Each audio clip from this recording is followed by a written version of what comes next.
Bienvenue dans la Guilde, le podcast qui booste vos compétences en Quality Engineering. Je suis Jean-François Frézy, expert en Quality Engineering et passionné par la transmission des savoirs. Chaque semaine, je te partage des astuces pour transformer ta façon de travailler en Quality Engineering. Installe-toi bien, on est parti pour un nouvel épisode rempli de conseils concrets. N'oublie pas de t'inscrire à ma newsletter pour recevoir du contenu exclusif et ne rien rater. Chaque semaine, je te livre des méthodes actionnables, des outils efficaces et des stratégies sur les meilleures pratiques du moment, avec des formats courts, pratiques et accessibles à tous.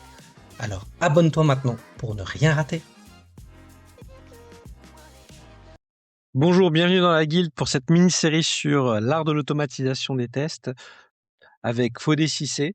Dans ce deuxième épisode, on va rentrer un peu plus dans le vif du sujet. On va parler des pièges à éviter dans l'automatisation des tests. On va voir les erreurs classiques qu'on a pu voir qui vont forcément transformer votre projet d'automatisation au mieux en une dette technique, au pire dans un projet que vous pouvez jeter et il faut tout recommencer. Donc Fodé, c'est quoi toi les pièges les plus fréquents et basiques que tu as pu rencontrer dans ton expérience d'automaticien? D'abord, c'est une très belle question, Jean-François. Mais d'abord, la première des choses, le plus grand piège de l'automatisation, c'est d'automatiser un process bancal. Puisque c'est quelque chose, c'est quelque chose que j'ai exactement fait dans ma carrière pendant plus de 4 ans. Et en test, c'est exactement la même chose. Donc, je le vois. On peut dire la même chose sur l'IA, globalement. Tout processus d'automatisation, on met quelque chose qui va être sans intervention humaine. Si c'est bancal, c'est compliqué. Exactement. Voilà. Donc, du coup, là, sur ce coup, il y a pas de réponse toute faite par rapport à ça, mais les pièges les plus fréquents et classiques que je vois encore, c'est de vouloir tout automatiser. C'est le syndrome du débutant, en fait. Il va apprendre un peu. Les débutants, mais moi, j'ai vu des chefs de projet qui me disent, je veux tout automatiser. Je vais te faire une anecdote. Une fois, je suis allé voir des gens qui développaient des applications mobiles. Ok. Bon. Leurs clients sont un peu partout dans le monde. Et ils me disaient, nous, on veut tout tester pour toutes les possibilités du monde. Je leur ai dit, c'était pas possible. Il fait, mais nous, c'est important, il faut qu'on le fasse. Je fais, attendez, vous avez quand même des cibles, vous avez des devices, il faut qu'on regarde. Non, il faut qu'on teste. J'ai dit, bah, c'est simple. Vous me donnez 1 million par mois, on commence à discuter. Je dis, comment ça? Je fais, regarder. C'était il y a quelques années, donc maintenant, ça doit être encore pire. J'aurais monté le diagramme de couverture d'une page sur Android. Sur Android, je dis, en fonction des tailles d'écran, des OS changés, il y a 5000 possibilités. Wow. Donc, si vous voulez, Android, c'est l'enfer, si tu veux tout tester. iOS, c'est aller avec 10 devices, avec différents OS, tu t'en sors, tu as une très très bonne couverture. Android, je crois qu'il y a un nouveau téléphone avec une nouvelle version d'Android quasiment tous les jours. C'est impossible à suivre. Donc, tu peux pas être exhaustif. Et donc, notre rôle aussi, c'est de leur faire comprendre qu'il faut l'adapter. Si ton client, c'est le luxe, qu'il a un téléphone de 5 ans avec un iOS périmé, c'est pas ta cible. S'il est pas capable de mettre 1500 € par an dans un téléphone, c'est pas ta cible, globalement. Donc voilà. Donc, je referme cette petite anecdote, mais c'est pas que l'automaticien junior, c'est aussi les projets qui ont une vision trop idéaliste de ce que peut faire l'automatisation. C'est ça. Et que ça a un coût qui est stratosphérique s'ils veulent le faire. Ça coûterait plus cher que le coût de développement de l'app, quoi. Parce que imagine, tu vas te retrouver un jour, tu veux tout automatiser, tu vas te retrouver un jour avec 500 scripts. Et à chaque fois, à chaque lancement, à chaque run, tu as 200 scripts qui failent, quoi. Et là, tu vas venir pour maintenir ces 200 scripts à chaque fois. Donc, c'est du temps perdu parce que tu vas commencer à demander de l'aide au lieu de te concentrer à faire augmenter le patrimoine d'automatisation des tests. Donc, moi, la règle que j'applique souvent sur ces types de pièges, c'est il faut se concentrer sur les 20% des tests qui couvrent 80% des risques.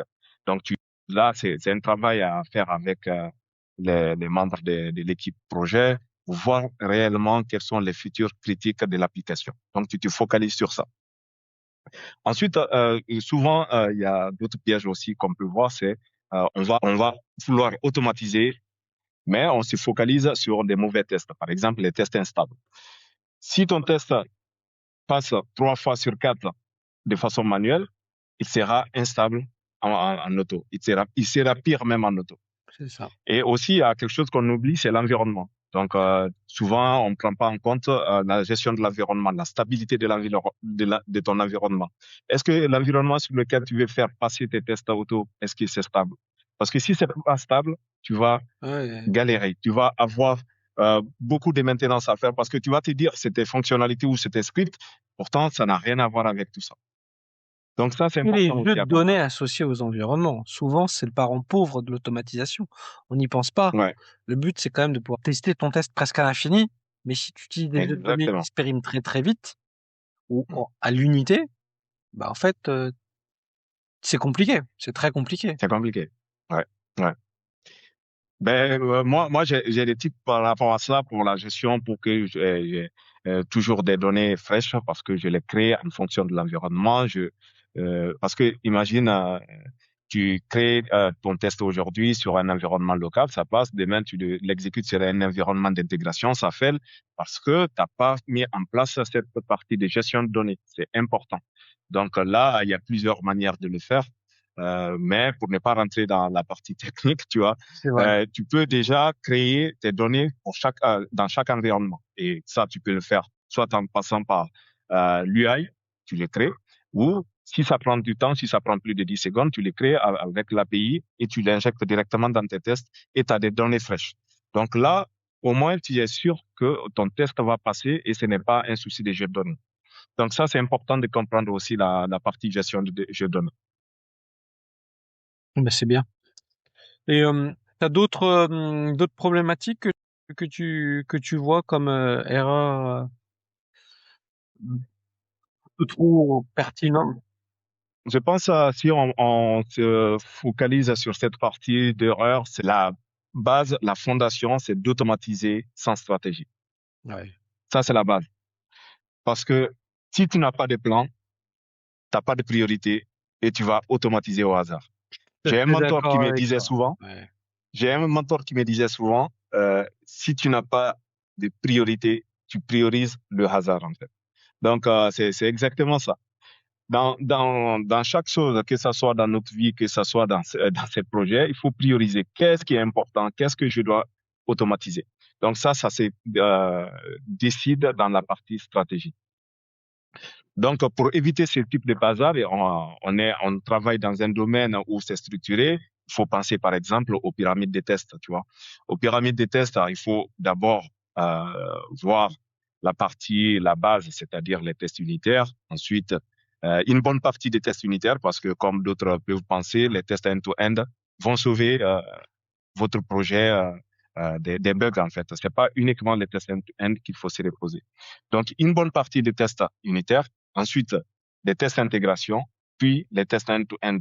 Mais si on peut faire moins de tests end-to-end, ça serait bien, parce que les tests end-to-end, ils coûtent aussi cher, ils sont longs, et donc du coup, et beaucoup plus fragile beaucoup plus fragile. Hein. Je suis d'accord, mais là, des fois, tu es aussi dépendant de l'architecture logicielle dans laquelle tu arrives. Des fois, tu peux pas faire des tests d'API, tu peux pas faire des tests d'intégration, il y a très peu de tests unitaires, etc. Tu es obligé de commencer par ça, mais il faut pouvoir regarder là-dessus, et c'est intéressant. Qu'est-ce que tu regardes, toi, comme peut-être indicateur pour voir si on est sur la bonne voie et que ça se passe bien?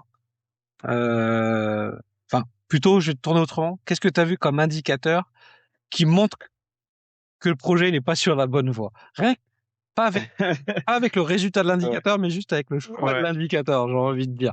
Je vais le tourner plutôt j'ai bien compris. C'est intéressant cette partie d'indicateur parce que souvent c'est quelque chose qui est oublié lorsqu'on fait de l'automatisation, c'est les KPI. Donc il faut penser aussi à la partie KPI. Donc du coup, souvent tu vas entendre les gens dire on a 80% des tests automatisés. Ben c'est bien, 80% des tests automatisés. Mais est-ce que ils trouvent des bugs déjà ces 80%? On a 2000 scripts dans notre framework d'automatisation des tests. Ben c'est top. Est-ce que ces 2000 scripts ils sont maintenus? Est-ce qu'il c'est trouve les des questions bugs? qu'il faut Est-ce se qu'il poser. trouve des bugs? Est-ce qu'il trouve des bugs? On passe 3 sprints à coder des tests. OK, ben, le temps passé à coder des tests auto, c'est pas un indicateur de qualité. Moi, le vrai indicateur que je regarde, c'est combien de régressions critiques arrivent en production. Donc, je me base souvent sur cet indicateur et j'analyse ça pour faire en sorte de baisser toujours le nombre de bugs qui peut arriver en production en automatisant des fonctionnalités. C'est ça, Donc ça, c'est et très, très le nombre de important. bugs qu'on voit, est-ce que grâce à ça, on a diminué l'impact et on a libéré un peu la pression qu'on mettait sur les QA manuels, c'est plus de temps pour faire d'autres choses. Ça, c'est important. Moi, ce que j'aime bien, ce que je vois sur la maturité des équipes, c'est ceux qui me parlent de, on traque les flaquis. C'est là que tu vois qu'ils ont compris que c'était un vrai projet tech, qu'il fallait faire attention à ça et que il fallait qu'ils aient la confiance dans ce qu'ils délivrent et que ça trouve des problèmes. Et voilà. Après, quand ils me disent que c'est un quality gate pour merger la branche, là, je fais bon, ok, on est plutôt bien, tu vois, globalement. C'est sûr. Mais même, j'ai vu ça et j'ai vu quand même des problèmes parce qu'il y avait beaucoup de tests et que c'était pas forcément les tests qui apportaient le plus de valeur. Mais, D'accord. ouais. Mais je suis d'accord avec toi. Et du coup, dans ce type d'indicateur, toi, tu te bases exactement sur quoi? Moi, ce que j'aime bien, comme je t'ai dit, c'est de voir déjà, est-ce que mon automatisation identifie des problèmes? Et tu vois, moi, je vois ça un peu comme une gaussienne. Tu diminues au début, tu mets l'automatisation, tu vas voir les bugs plus rapidement. En général, c'est des QA. Et puis après, bah, on est sur des flows, soit c'est un legacy, il y aura toujours des effets de bord et tu en trouveras.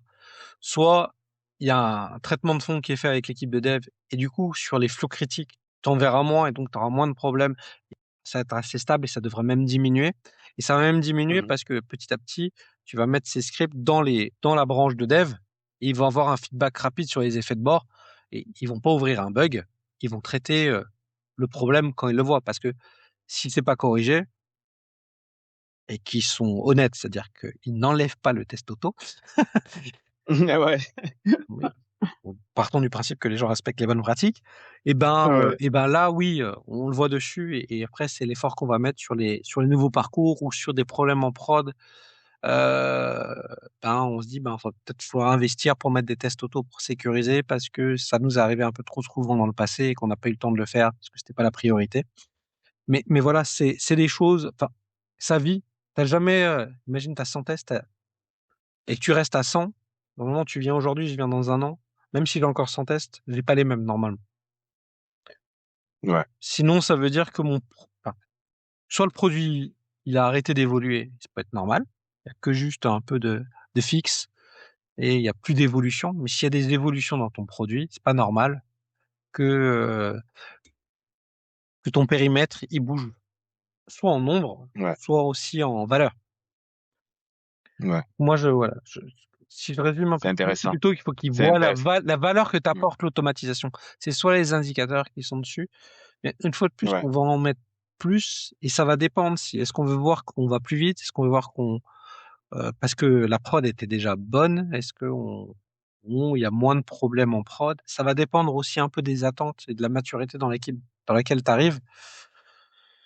Si tu arrives et qu'il n'y a jamais eu de QA ni d'automatisation, tu peux pas. Enfin, faut dire les indicateurs que tu vas mettre en priorité, mais bon, ça c'est. Tu peux être force de proposition. Ouais, c'est ça, c'est exactement ça. Je pense que t'as bien résumé. Et le coût de la maintenance, ça aussi, je regarde énormément. Moi, je pars du principe que les meilleures équipes passent entre maximum 10 et 15% de leur temps dans la maintenance des scripts. Ça, les meilleurs, il n'y a jamais zéro. C'est un minimum entre 10 et 15%. Parce qu'il y a des choses qui vont évoluer, il faut les faire mettre dessus. Par contre, si tu passes 50 à 70% de ton temps à maintenir tes cas de test, tu commences à te poser légitimement la question, est-ce que manuellement, j'irai pas plus vite? Ouais. Je crois. Et c'est justement ça, parce que des fois, l'automatisation, ça peut devenir toxique. Lorsqu'on a des scripts fragiles, parce que toute l'équipe s'est dit, écoute, on a du test auto et tout ça. Lorsqu'on a des scripts fragiles, l'équipe va commencer à ignorer les résultats. et plus personne ne va faire confiance à ta suite de tests auto. C'est ça. Donc, pendant la livraison, ils vont tout simplement ignorer et on va commencer à revenir case départ pour faire des J'ai tests. vu des projets où les Tu vois gens planifiaient la phase de test manuel avant la phase de test automatisé tellement ils n'avaient pas confiance. Je sais pas si tu te rends compte. J'allais dire, Ah là là. le coût était double. Bon, C'est bref, chaud, ça. ils retournaient les mêmes tests que Ouais. les tests automatisés. Bon, Ouais, on a ouais, tous des ouais. anecdotes un peu comme ça. Ouais, je t'assure, je t'assure. Donc, des fois, il faut savoir simplement supprimer des tests auto qui sont inutiles, en fait. Hein. Mais c'est pas toujours évident, tu vois, parce que ça a coûté de l'argent. Tu vois, une fois, je me rappelle, je suis arrivé dans un projet, il y avait 200 tests Selenium Mhm. et on est arrivé, la moitié, en fait, était flaquée. Et en fait, on s'est rendu compte, si tu parlais de la donnée était Mhm. très volatile. Donc là, il y avait la Mhm. moitié des tests où la donnée changeait sur un service tiers externe. Et en fait, ils n'avaient pas géré ça. Et ils avaient aucune stratégie pour le gérer. Donc j'ai dit, ben, on les enlève. Ouais. Le mec qu'on avait en face, il se rendait bien compte qu'il venait de jeter 50 000 euros par la fenêtre. C'était le mois de dev, tu vois. Ouais. Et voilà, il faut lui dire. Je dis, mais en fait, ce qui se passe, c'est que ton test, il plante dans la pipeline. On va regarder ce qu'il y a le problème. On le joue une fois, on voit le problème, on cherche la nouvelle donnée, on le joue à la main, on voit que ça marche. On le teste automatiquement en local, on le remet dans la pipeline. On l'a joué 4 fois. Ton test, il te coûte 4 fois plus cher que ce qui est prévu. C'est pas rentable. Honnêtement, ouais. Et en fait, Ouais. il faut démontrer des fois par l'absurde, tu vois, si je reprends encore Ouais. en mathématiques, il faut démontrer que ça C'est... coûte cher, en fait. Si tu continues, on peut le garder Oui, pour ton ego. oui, oui. Malheureusement, à un moment donné, les choix qui ont été, le passé, c'est le passé. On dit pas qu'on va pas les remettre. Je dis, tant que t'as pas résolu ce point de douleur avec ton tiers extérieur, Et tu ça, auras plus vite à c'est aller faire vraiment l'argent. c'est un gros point de douleur que tu viens de souligner parce que en entrepreneuriat, on appelle ça la pièce ou le piège de sunk cost en fait, le coût irrécupérable, tu Oui, vois. c'est le coût Euh, irrécupérable. C'est ça. Du coup, le les coût gars, ils irrécupérable. gardent, mais Ouais. c'est ça. Parce que moi, j'en ai payé des frais. En entrepreneuriat, j'ai investi 3 000 euros dans le marketing B2B. Au bout de 4 mois, je savais que ça n'allait pas marcher, mais je me suis dit, ben, je vais continuer encore. Pourquoi je voulais continuer? Parce que j'ai investi du temps. Donc, tant que j'ai investi, je voulais pas tout perdre. Donc, j'ai continué encore 5 mois de plus. Et en automatisation, c'est aussi pareil, tu vois. Et Donc, c'est pour tu ça as qu'il faut se 200 faire scripts bien qui ne accompagner font par des gens absolument comme rien. toi. Exactement. Tu as 200 scripts qui ne font absolument rien. Mets l'ego de côté. Tu supprimes tout simplement ça parce que sinon, tu vas perdre du temps dans la maintenance. Donc, c'est exactement ça pour revenir par rapport à tout ce que tu es en train de dire. Et c'est totalement vrai ce qu'on voit aussi au quotidien dans nos différentes missions. Écoute, je trouve ça génial. C'est bien qu'on ait parlé un peu des problèmes. Maintenant, on va peut-être se concentrer au prochain épisode sur les bonnes pratiques que tu mets en place, parce que je pense qu'on pourra en parler de la journée, des choses qu'on a vues un peu étranges, voire très étranges dans l'automatisation des tests. Donc j'espère que cet épisode vous a plu et vous a intéressé. Donc n'hésitez pas à suivre Fodé, comme je l'ai dit au précédent épisode. Et je vous dis à très vite dans le 3e épisode. On parlera de bonnes pratiques de l'automatisation des tests. Merci d'avoir écouté cet épisode. C'est grâce à toi que la guilde continue de grandir. Si tu as aimé, n'hésite pas à partager autour de toi et à laisser un avis 5 étoiles sur ta plateforme préférée. Je te donne rendez-vous au prochain épisode avec encore plus de conseils pour booster tes compétences.